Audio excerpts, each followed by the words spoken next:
안녕하세요.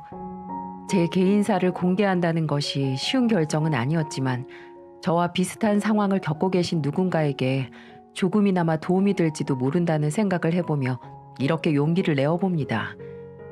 살다 보면 별일을 다 겪기 마련이죠.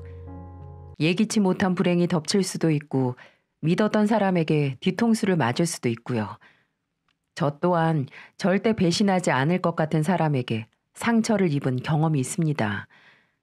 제가 오늘 여러분들에게 드릴 이야기인데요. 별스럽다는 생각이 들지도 모를 제 사연을 끝까지 들어주시길 부탁드립니다. 30대 초반에 친구 소개로 남편을 만나게 됐어요.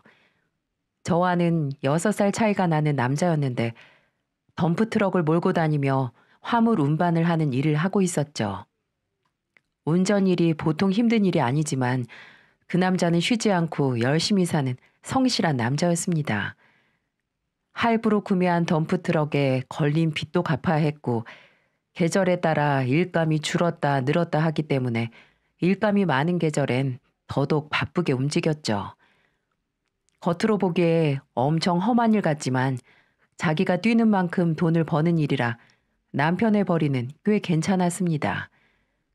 저같이 정해진 연봉을 받는 월급쟁이와는 비교하기가 힘들 만큼 많이 벌었어요. 비록 그땐 남편에게 빚이 좀 있었고 남편이 실질적인 가장 역할을 해야만 했던 넉넉지 못한 집안이 마음에 걸리긴 했지만 성실하고 능력 있는 사람이니까 얼른 자리를 잡을 수 있을 줄 알았습니다. 그래서 별 고민 없이 그 남자와의 결혼을 결심했죠. 하지만 결혼을 하고 실제로 부대끼며 살다 보니까 제 예상과는 다르게 시댁 문제가 불거지기 시작했습니다. 시어머니는 아주 오랫동안 식당 종업원으로 일을 하고 계셨는데요. 한량기가 있는 시아버지 덕분에 온갖 고생을 다하시며 허리 한번 펴지 못하고 사셨지만 원래 성격이 온화하셔서 좀처럼 인상을 찌푸리는 일이 없었습니다. 특히 저를 무척 예뻐하시며 귀하게 여겨주셨고요. 작은 거라도 무조건 저 먼저 챙겨주시고 멀리 사는 저희에게 이것저것 못 보내줘서 안달이셨죠. 절 부를 때도 며느리가 아닌 우리 딸 이렇게 부를 정도로 애정을 보이셨어요. 결혼을 하면 시어머니와의 관계가 제일 어렵다고들 하지만 저에겐 전혀 해당되지 않는 말이었습니다. 그런데 문제는 시어머니가 아니라 시아버지였어요.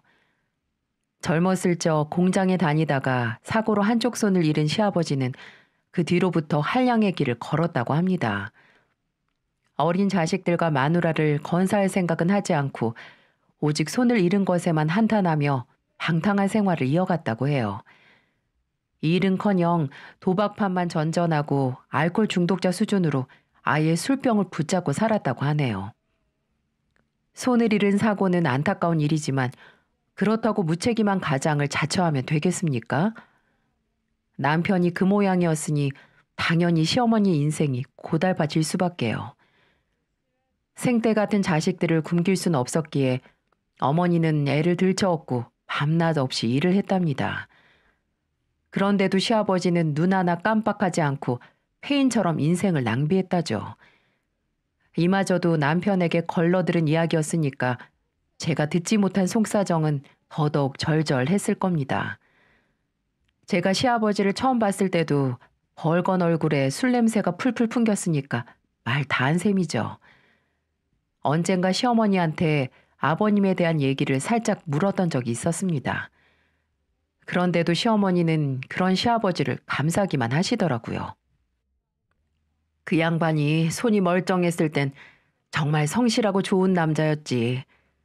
에휴, 손을 다치면서 마음도 같이 다쳐서 저래. 술도 많이 자시고 제멋대로 살지만 그래도 마누라 자식 새끼한테 손찌검 한번 하지 않았어. 본성은 착한데 팔자가 드세가지고.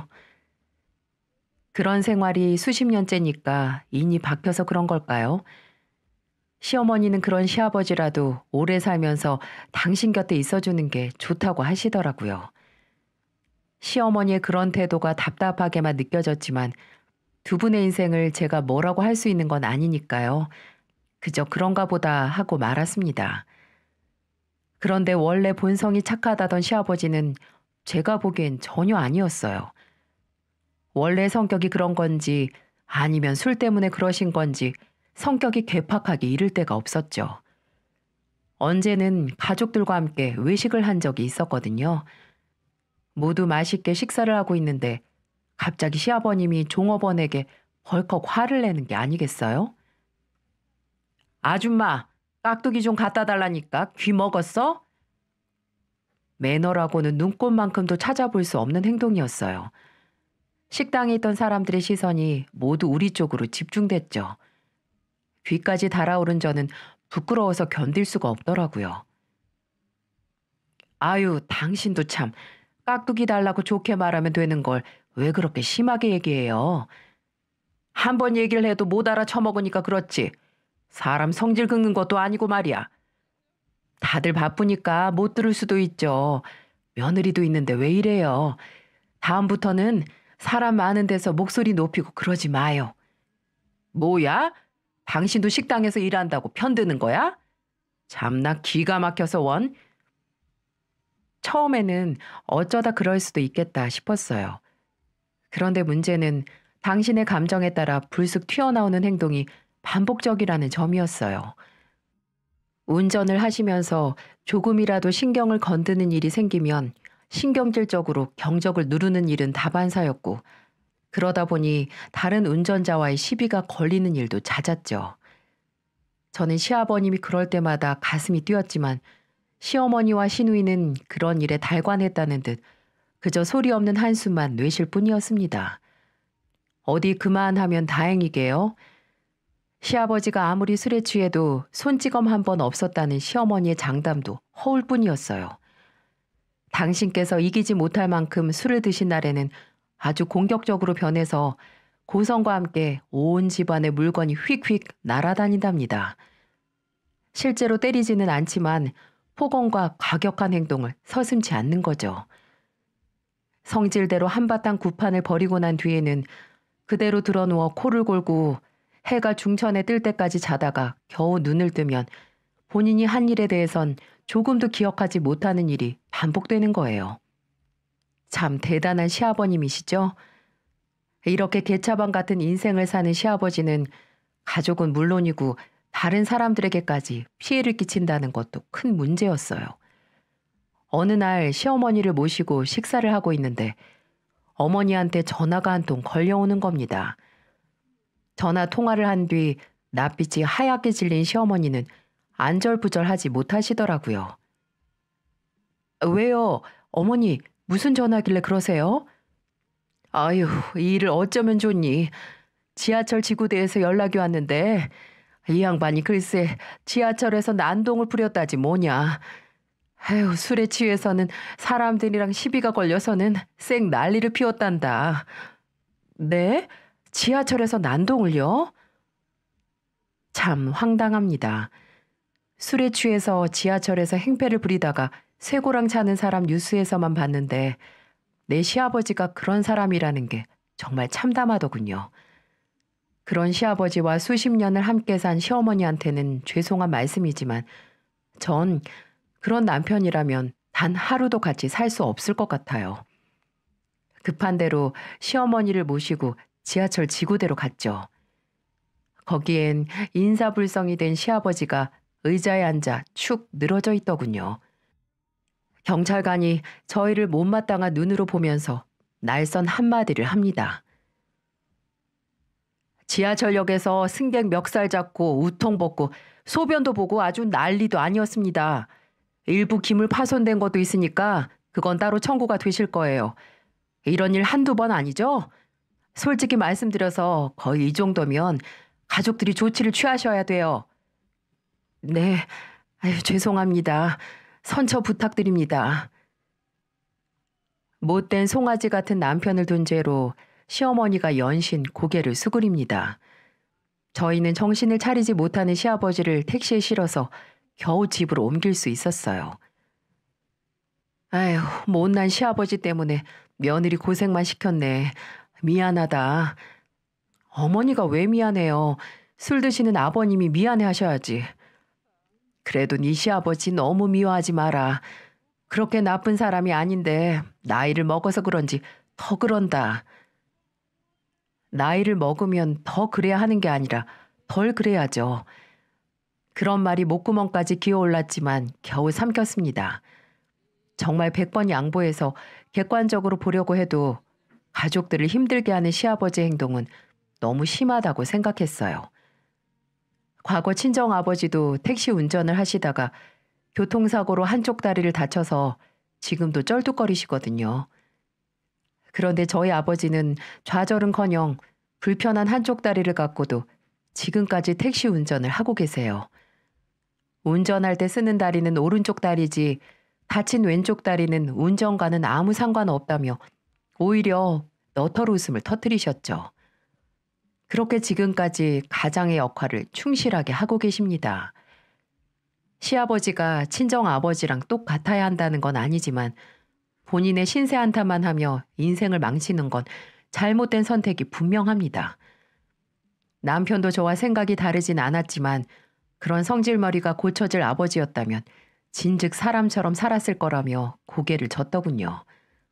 다시 말해 시댁 식구들은 시아버지를 거의 포기하고 있는 상태였어요. 하지만 문제는 그런 시아버지의 비상식적인 행동이 저희에게까지 영향을 미치고 있다는 점이었어요. 어느 날 남편과 저녁을 함께 먹고 있는데 시아버님이 전화를 걸어오셨더라고요. 남편이 밥을 먹다 말고 아버님과 통화를 하는데 수화기 너머로 들려오는 아버님의 황당한 요구가 제 귀에 전부 다 들리는 겁니다. 예, 아버지, 무슨 일이세요? 너 돈 있냐? 돈 있으면 나한테 지금 50만 보내라. 50이요? 갑자기 왜요? 이유는 묻지 말고 시간 없으니까 빨리 보내봐. 아, 그래요? 알겠어요, 그럼. 다짜고짜 돈을 보내라는 말에 당황한 남편은 무슨 일이 생겼나 싶어서 바로 돈을 보내드렸어요. 전 솔직히 좀 깨름칙했지만 용돈 한 번 드렸다고 생각할 참이었죠. 그런데 돈을 보내고 난 뒤 1시간쯤 지났을까요? 아버님이 또 전화를 해서는 다시 돈을 보내라고 하는 겁니다. 예? 아니 무슨 일이시길래 자꾸 돈을 보내래요. 50 보내드린 지가 얼마나 지났다고. 설마 아버지 혹시 또 정성 가셨어요? 야 임마 길게 말할 시간이 없다니까. 이러다가 자리 뺏겨. 얼른 50만 보내봐. 아유 아버지. 평소에도 하루가 멀다 하고 정성 카지노에 드나드셨던 아버님이셨습니다. 있는 돈 없는 돈 다 날려먹고 나서야 겨우 멈출 수 있었는데 또 어디서 쌈짓돈이 생겼는지 도박에 빠진 모양이었어요. 도박할 돈이 다 떨어지자 자리에서 일어날 생각은 하지도 않고 남편에게 전화를 한 거였죠.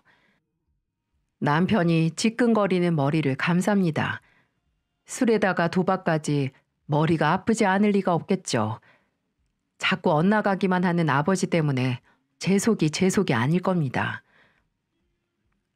여보, 아버님한테 절대 돈 보내드리면 안 돼. 그 돈 들여봤자 도박하거나 술 드시는데 전부 쓰실 거야. 돈 드리려면 어머니한테 드려야지. 절대 아버님한테 드리면 안 돼. 알겠지? 아휴, 나도 알아. 아휴, 그런데 저렇게 막무가내시니 내가 미치겠다 정말. 남편은 시어머니한테 전화를 걸어서 아버지가 또 도박하는 것 같다고 말을 했어요. 어머니 한숨 소리가 저한테까지 다 들립니다. 남편은 아버지가 돈을 달라고 해도 절대 내주지 말라며 어머니께 신신당부를 했죠. 알겠다고는 답하셨지만 순하디 순한 어머님이 아버지 등살을 이겨낼 수 있을지 모르겠네요. 눈이 벌개진 아버님이 행패라도 부리시면 견디지 못하고 돈을 내놓으실 게 눈에 선하거든요. 남편도 그런 걱정이 되나 봅니다.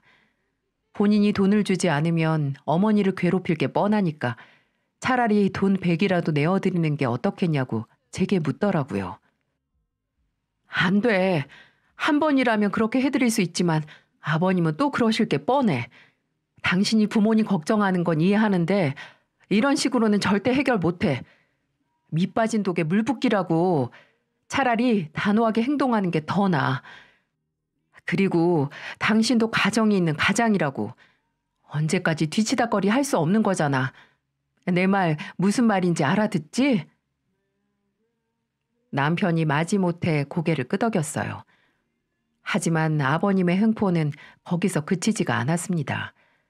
제 예상대로 시어머니를 못살게 굴어서 돈을 쥐어짠 모양이더라고요.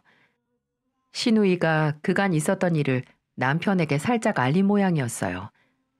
남편이 분통을 터뜨렸지만 딱히 할 수 있는 일이 없었습니다. 그런데요, 시아버지가 또 남편에게 전화를 걸어오는 게 아니겠어요? 저는 시아버지가 또 남편에게 무슨 억지를 쓰려는지 귀를 쫑긋 세웠습니다. 시아버지와 통화를 하던 남편이 눈을 동그랗게 뜨는 거예요. 네? 신용카드요? 그래, 나도 자식이 준 신용카드 한번 써보자. 그렇다고 내가 펑펑 쓰겠니? 그저 담배나 사다 피우고 소주나 한두 병씩 사다 먹는 거지. 어떠냐? 용돈이 정 어려우면 그 정도는 해줄 수 있지? 아버지, 제가 그 말을 어떻게 믿어요? 신용카드로 어떻게든 돈 마련해가지고 도박하려는 거 아니에요? 지난번에도 엄마한테 돈 달라고 난리를 피웠다면서요. 뭐? 그 옆편 내가 그렇게 말하든? 난리는 무슨 난리? 그럼 나도 숨 쉬는 사람인데 땡전 한 푼 없이 어떻게 사냐? 그 옆편 내가 돈을 지고 내놓질 않으니까 내가 너한테 자꾸 손을 벌리는 거 아니야. 엄마가 무슨 돈을 쥐고 살아요. 아버지 때문에 엄마가 어떻게 살았는지 다 잊었어요? 이놈의 새끼가 옛날 이야기는 또 왜 꺼내고 지랄이야 지랄은. 카드 내놓을 거 아니면 당장 끊어. 아버님의 억지가 정말 가관이었어요. 불안해진 저는 남편을 단단히 단속을 시켰죠. 여보, 혹시라도 절대 카드 드리면 안 돼. 만약 아버님한테 카드 드리면 흥청망청 금방 다 써버리실 거야. 아휴, 나도 알아. 절대 안 드릴 테니까 걱정하지 마. 마음 약한 남편이지만 그래도 시어머니처럼 다 받아주진 않아서 다행이었습니다. 남편은 그럴 일 없다며 절 안심시켰죠. 그렇게 며칠쯤 지났을까요? 전 걸려오는 전화를 보곤 깜짝 놀라고 말았습니다. 시아버지에게서 온 전화였어요. 전 불안한 마음으로 통화 버튼을 눌렀죠. 여보세요? 새아기냐? 나다. 네, 아버님, 어쩐 일이세요? 직접 전화를 다 주시고. 다른 게 아니라 너한테 긴히 의논할 일이 좀 있어서. 의논이요? 뭔데요? 내가 말이다. 얼마 전에 사정이 있어서 차를 처분했거든. 그런데 영 다니기가 불편하지 뭐냐. 그래서 중고차 단지에 구경을 와봤는데 나한테 딱 맞춤인 차가 눈에 띄지 않겠어? 가격도 괜찮고 상태도 아주 좋고. 그래서 요 놈을 데리고 가려는데 내가 지금 자금 사정이 별로 좋질 않아. 수일 내로 돌려줄 테니까 우선 네가 좀 해줄 수 있나 싶어서 전화했다. 네? 얼마나요? 이게 원래 1200짜리인데 싸게 나와서 980 정도면 될 것 같다. 그 정도 돈은 가지고 있지? 네? 980이요? 아버님, 저희 당장 그런 돈은 없어요. 뭐? 없어? 아니, 둘이 벌면서 사는데 그만한 돈도 없다는 말이야? 네, 여기저기 들어가는 돈도 많고요. 묶여있는 돈도 있고요. 갑자기 그런 돈을 어떻게 해드려요? 넌 참 말을 정남이 없이 하는 재주가 있구나. 그러니까 너희들 쓸 돈은 있는데 나한테 내줄 돈은 없다는 거 아니냐? 아버님, 그런 말은 아니고요. 그런 말이 아니기는 뭐가 아니야? 시아버지가 어렵게 부탁을 하면 어떻게든 들어줄 생각은 안 하고 단칼에 거절을 하는데 누가 봐도 그런 거지. 그러고 보니까 나문이가 신용카드도 내놓질 않고 용돈도 안 주겠다고 하는 걸 보면 뒤에서 다 네가 조종해서 그런 거 아니냐? 네? 조종이요? 내가 귀한 아들 죽자 살자 키워서 너랑 살라고 내줬으면 뭐 돌아오는 게 있어야 할 거 아니냐? 니들이 언제 낯으라고 목돈 한번 내놓은 적 있냐? 그렇다고 뭐 커다란 걸 사준 적이 있냐? 그깟 900이 없다고 입 닦은 널 보면 분명 너 때문에 나문이가 변한 게 틀림없다니까. 정말 기가 막히더군요. 중고차 살 돈이 없는데 중고차 단지에는 왜 가신 걸까요? 처음부터 저희에게 중고차 한 대를 사달라고 할 생각이셨겠죠. 남편에게 계속 먹히지가 않으니까 제게 직접 전화를 하신 걸 테고요. 원하는 걸 얻지 못한 시아버지가 제게 악담을 쏟아냈습니다. 하지만 저도 더 이상 참아줄 생각이 없었어요. 아버님, 입은 삐뚤어져도 말은 똑바로 하라고 그랬어요. 아버님 손에 돈이 쥐어지면 그 돈이 전부 다 어디로 가요? 다 도박꾼들 주머니 속으로 들어가잖아요. 그리고 저희한테 자식 노릇 말씀하시기 전에 아버지 노릇 똑바로 하셨는지부터 되돌아보세요. 수십 년 동안 힘들게 산 어머니 보기에 부끄럽지도 않으세요? 뭐라고? 너 지금 날 가르치려는 셈이냐? 있는 사실을 그대로 말씀드린 겁니다. 아버님이 가족들이 어떻게 살든 신경 끄시는 건 좋은데요. 적어도 가족들에게 피해는 끼치지 말았어야죠. 양심이 조금이라도 있으면 편의점 알바라도 하셔야 하는 거 아니에요?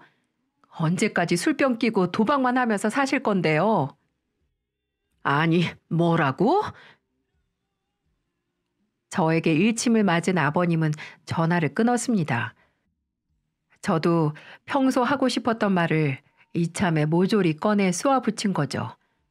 솔직히 속이 좀 시원했어요. 아무도 아버님한테 쓴소리할 생각조차 하지 않으니까 저라도 해야 했습니다.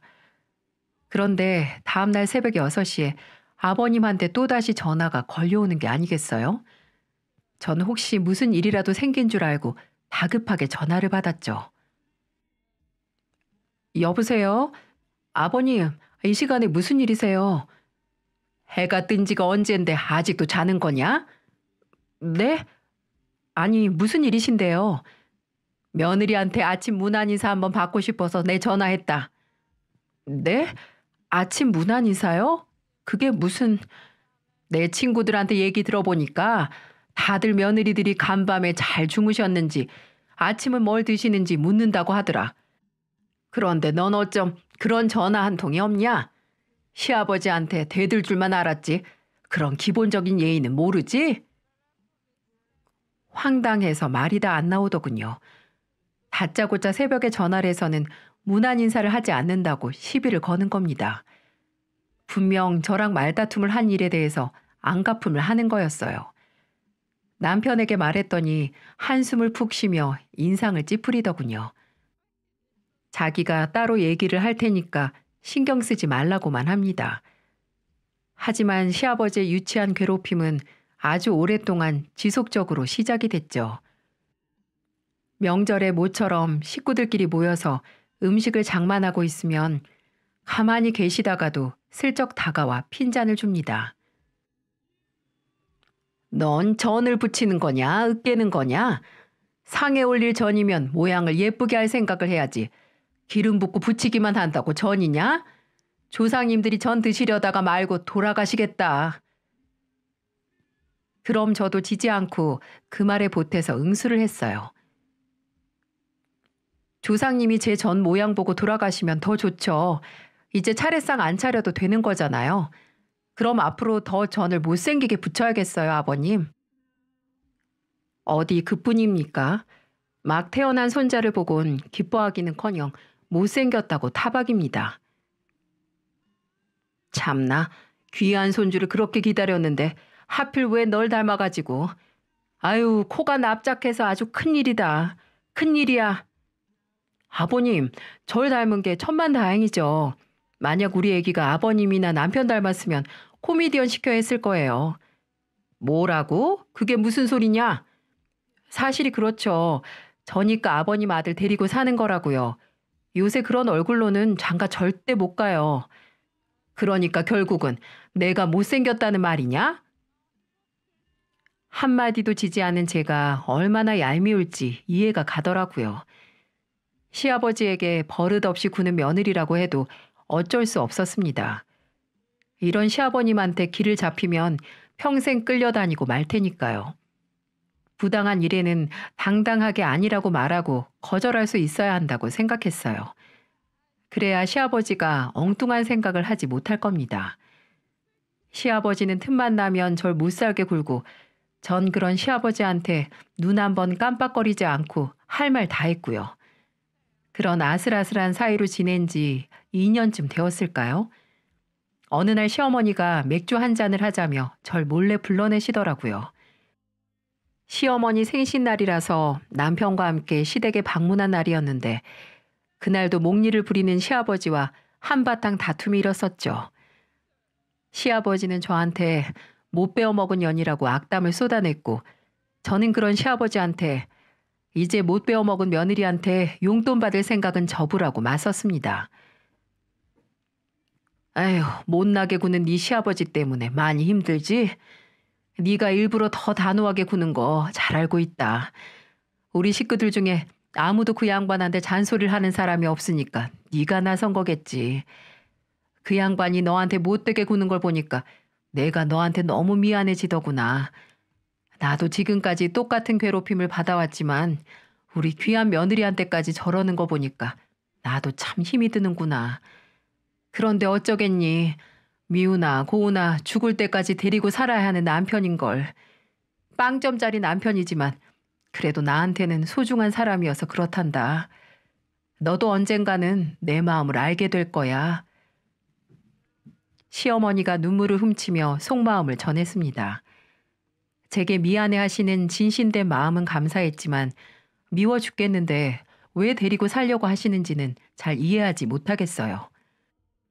돈도 안 벌어 그렇다고 잘해주지도 않아 서로 애정도 없어 매일같이 사고만 치는데 요즘 같은 세상에 왜 죽을 때까지 살아야 할까요?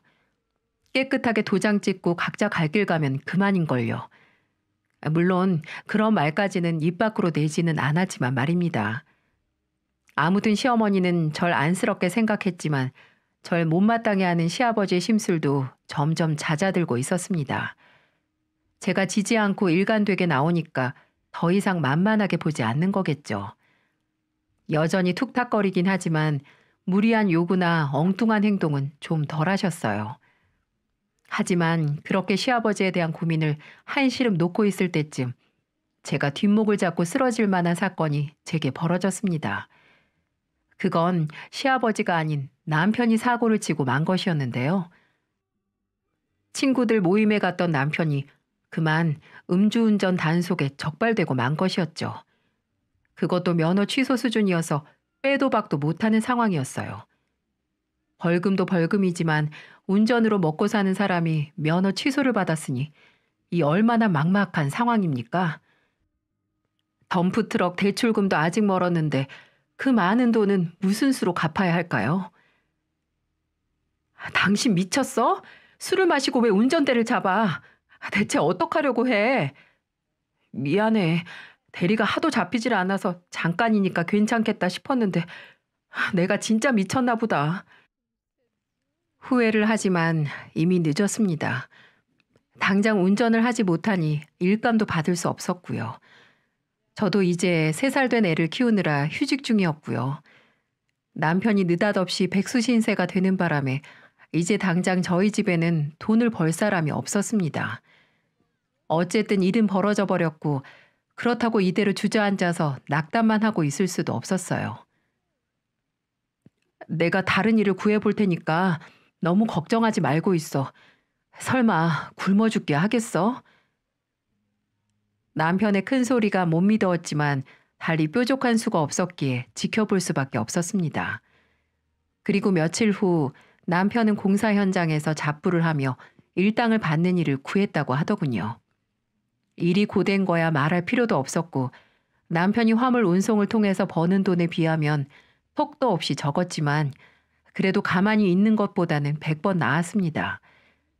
저도 이참에 애를 좀 어디에다 맡기고 취업을 해야겠다고 마음을 먹고 있었어요. 남편 혼자 벌어서는 우리 세 식구 건사하기가 불가능했거든요. 생활비는 물론이고 트럭 대출금까지 더한다면 둘이 벌어도 부족할 판이었어요.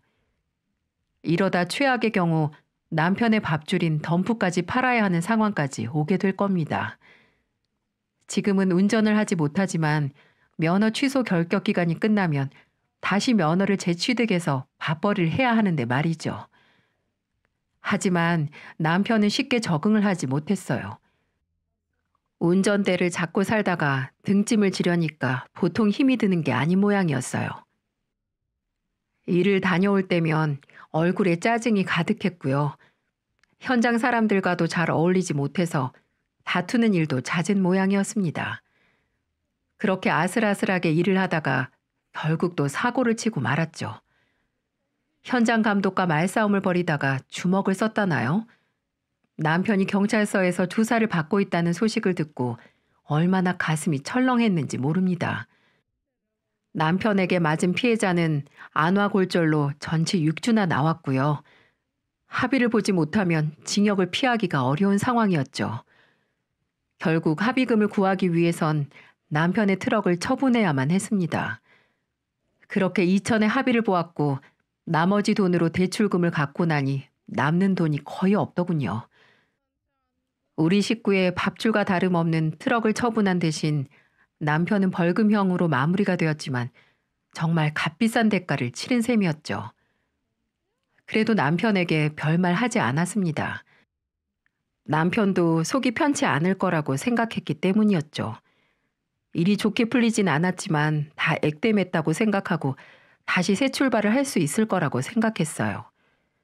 그렇게 공사 현장에서 사고를 친 뒤 남편은 공장에 취직을 했습니다.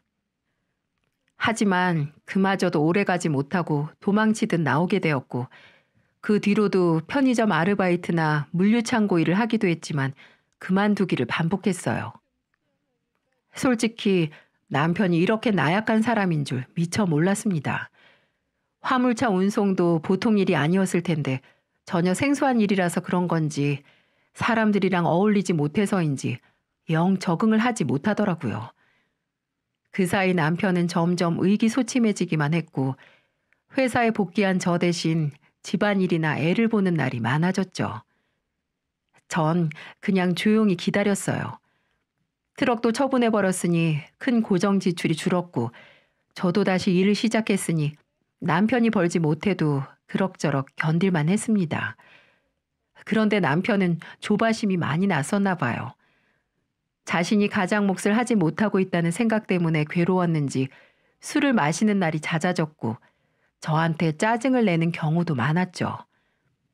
전 그런 남편을 타일러도 보고 으름장도 놓아봤지만 남편은 점점 피폐해져만 가더군요. 그런 남편의 모습이 시아버님과 겹쳐 보이자 겁이 덜컥 나더라고요. 이 사람이 시아버지처럼 되는 걸 상상만 해도 소름이 끼쳤거든요. 전 시어머니처럼 그런 남자와 살 자신이 없었습니다. 여보, 조급하게 생각 말고 그냥 천천히 찾아보자. 대신 술만 좀 줄여. 당신이 대신 애도 좀 봐주고 집안일도 도와주면 되잖아. 어? 너도 나 무시하냐? 돈 못 버니까 애나 보고 살림이나 하란 말이야? 뭐? 그런 말이 아니잖아. 그리고 집안일이랑 애 보는 일이 왜 무시하는 거야? 돈 한 푼 못 벌어오면 걸레질하고 청소나 하란 말이 당연히 무시하는 말이지. 하긴 너 몰래 남자를 개똥보다 못한 존재로 취급하긴 하지. 지 시아버지랑 매일같이 싸우는 며느리는 대한민국에 너밖에 없을 거다. 뭐? 지금 말 다 했어? 남편이 그런 식으로 생각할 줄은 꿈에도 몰랐습니다. 그냥 일이 잘 안 풀려서 의기소침해진 사람이 한 말이라고 넘기기엔 너무나 상처를 주는 말이었어요.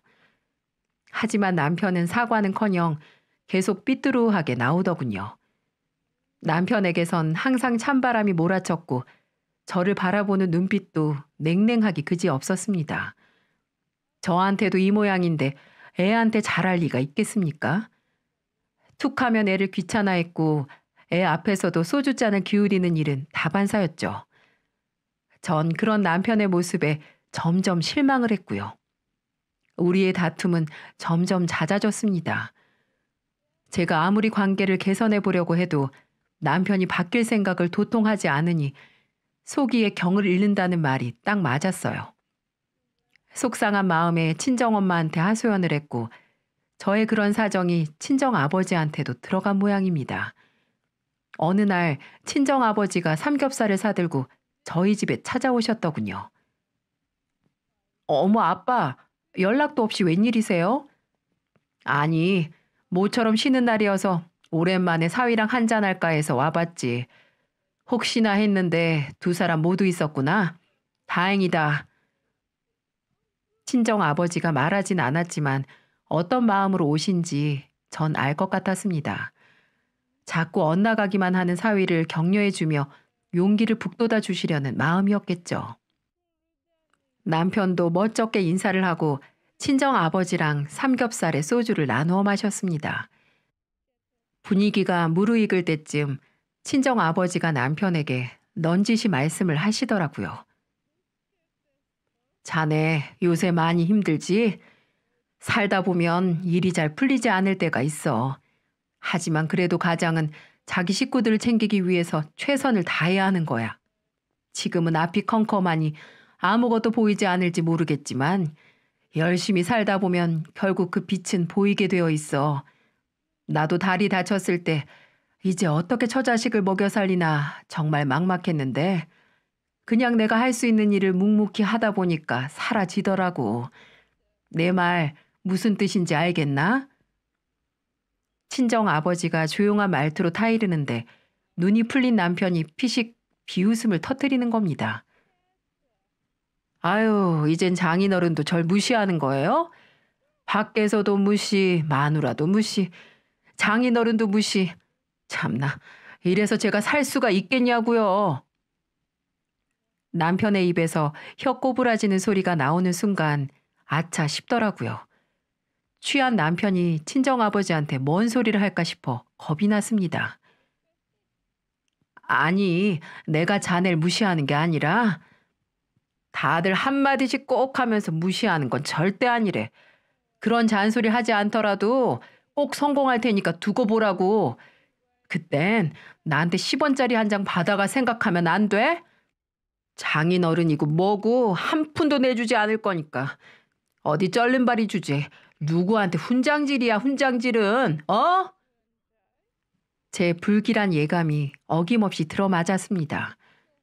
술에 취한 남편은 자신의 장인어른께 막말을 하고는 술상까지 뒤엎더라고요. 화가 난 아버지는 그런 남편을 노려보면서 몹쓸 놈이라고 한마디를 남기시더군요. 그리고 곧장 집으로 돌아가셨습니다.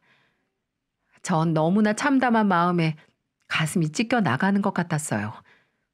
자신이 무슨 짓을 벌였는지도 모르는 남편은 거실 바닥에 대자로 누워서 잠들었더군요.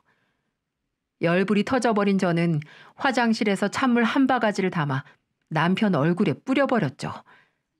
그리고 하들짝 놀라서 일어난 남편의 귀 싸대기를 올려붙였습니다. 야, 이 쓰레기 같은 놈아. 지금 네가 무슨 짓을 했는지는 알아? 꼴 보기 싫으니까 당장 나가. 당장 내 눈앞에서 사라지라고. 전 혼비백산한 남편의 등을 떠밀어 바깥으로 쫓아버렸습니다. 무엇보다도 정말 가슴이 아팠던 건 남편이 개차반 같은 시아버지를 그대로 닮아있다는 사실이었어요. 여태껏 드러나지 않아서 제가 몰랐던 것뿐이었습니다. 전 그날 바로 이혼을 결심했어요. 시어머니는 그런 남편과 수십 년을 살 수 있을진 모르겠지만 전 절대 그럴 생각이 없었습니다. 그리고 이튿날 남편에게 바로 이혼을 통보했죠. 남편은 자신이 잘못했다며 싹싹 빌었지만 전 그 사람을 용서하고 싶은 마음이 조금도 남아있질 않았죠. 그런데 더 우스운 게 뭔지 아세요? 제가 남편에게 이혼을 통보했다는 사실을 들었는지 시아버지가 전화를 해서 제게 악다구니를 쓰는 겁니다. 뭐? 이혼? 네가 뭔데 하늘 같은 남편을 내쫓아? 옛날 같았으면 소박을 맞았어도 100번은 넘게 맞았을 텐데 당장 이리 와서 남편한테 무릎 꿇고 빌어라.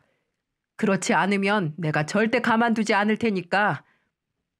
아버님, 제발 정신 좀 차리세요. 지금은 아버님이 제게 무릎을 꿇고 빌어도 모자란 상황이고요. 모르시겠어요? 이게 전부 다 아버님 때문이라는 걸요? 뭐라고? 얘가 지금 무슨 헛소리야? 시아버지는 자기 탓으로 돌린다며 펄펄 뛰더라고요. 술만 마시면 이성의 끈을 놓아버리는 점이나 어려운 일이 닥치면 나약해지고 무능력해지는 모습 등 남편은 시아버지의 단점을 모두 빼다 박았습니다.